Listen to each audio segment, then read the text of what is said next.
સાવલીના ભગાના મુવાડા ગામમાં શિક્ષણ વ્યવસ્થાની ગંભીર સ્થિતિ. તંત્રની કથિત બેદરકારી વચ્ચે બાળકોના શિક્ષણ સામે મોટો પ્રશ્નચિહ્ન. સાવલી તાલુકાના ભગાના મુવાડા ગામમાં પ્રાથમિક શિક્ષણ વ્યવસ્થાને લઈને ગંભીર સ્થિતિ સામે આવી હોવાના આક્ષેપો થઈ રહ્યા છે.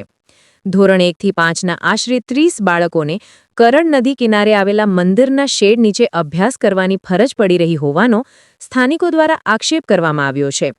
આ ઉપરાંત ગામના આશરે 25 આંગણવાડી બાળકો માટે પણ યોગ્ય મકાનની વ્યવસ્થા ન હોવાથી દૂધની ડેરીમાં અભ્યાસ કરાવાતો હોવાની માહિતી સામે આવી છે. બંને સ્થળોએ વીજળી, પંખા સહિતની મૂળભૂત સુવિધાઓના અભાવને કારણે નાના બાળકોને ભારે મુશ્કેલીનો સામનો કરવો પડી રહ્યો છે. મહત્વની બાબત એ છે કે ધોરણ 1 થી 5ના આશરે 30 બાળકો માટે માત્ર 2 શિક્ષકો દ્વારા શિક્ષણ કાર્ય ચલાવવામાં આવતું હોવાની માહિતી પણ સામે આવી છે.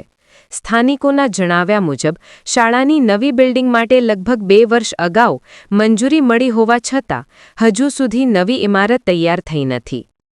મધ્ય ગુજરાતનો અવાજ ન્યૂઝ ચેનલ વતી રિપોર્ટર અંકિત પરમાર, સાવલી.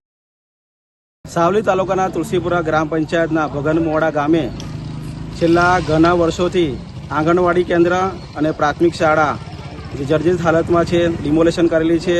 એટલા માટે પ્રાથમિક શાળાના લગભગ 30થી વધારે બાળકો અને આંગણવાડી કેન્દ્રના 25થી વધારે બાળકો એ હાલમાં આટલેગાડી શેડ નીચે બની રહ્યા છે. શેડ ખુલ્લાની અંદર અને બાજુમાં કરણ નદી વહે છે. અમારા બાળકોનું જીવ જોખમમાં છે અને અમારા બાળકોને છત મળે એટલા માટે અમે સરકારશ્રી પાસે વહેલી તકે આંગણવાડી કેન્દ્રનું બાંધકામ ચાલુ થાય અને પ્રાથમિક શાળાનું બાંધકામ ચાલુ થાય તેવી અમે માગણી કરીએ છીએ. છેલ્લા 2 વર્ષથી સરકારશ્રી દ્વારા મંજૂર થઈ ગયા છે ઓરડા, તેમ છતાં પણ ટેન્ડરિંગ થતું નથી. તો ટૂંક સમયમાં જો આ અમારા માગણી સંતોષાય નહીં તો અમે ગામ લોકો સાથે ઉગ્ર આંદોલન કરીશું અને અમે માંગને સંતોષીશું. અત્યારે બાળકો કઈ બની રહ્યા છે?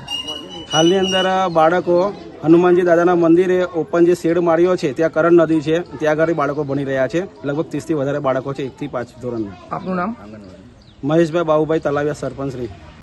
ભગાના મોડા ગ્રામની પ્રાથમિક શાળા અને આંગણવાડી તો છેલ્લા 6-7 વર્ષથી જર્જરિત અવસ્થામાં છે અને પ્રાથમિક શાળા પણ છેલ્લા 1.5 વર્ષથી પાડી દીધેલી છે.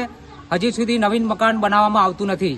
આ બાબતે મેં પોતે આ ગામના જાગૃત નાગરિક તરીકે હું પોતે વકીલ છું, વકીલાતના વ્યવસાય સાથે જોડાયેલો છું અને મેં પોતે પણ સરકારને રજૂઆતો કરેલી છે. તાલુકા કક્ષાએથી માંડીને જિલ્લા કક્ષા સુધી, જિલ્લા કલેક્ટર સુધી, ધારાસભ્ય સુધી દરેક જગ્યાએ અમે રજૂઆતો કરેલી છે. પરંતુ છતાં પણ આજ દિન સુધી અમારા ગામની પ્રાથમિક શાળા અને આંગણવાડીના મકાનો બનાવવામાં આવતા નથી. આ લોકોનો મને જવાબ લેખિતમાં એવો આપ્યો છે કે ભાઈ આંગણવાડી અને પ્રાથમિક શાળા આ બંનેનો રાજ્ય કક્ષાએથી સ્ટેટ લેવલેથી વર્ક ઓર્ડર બાકી છે.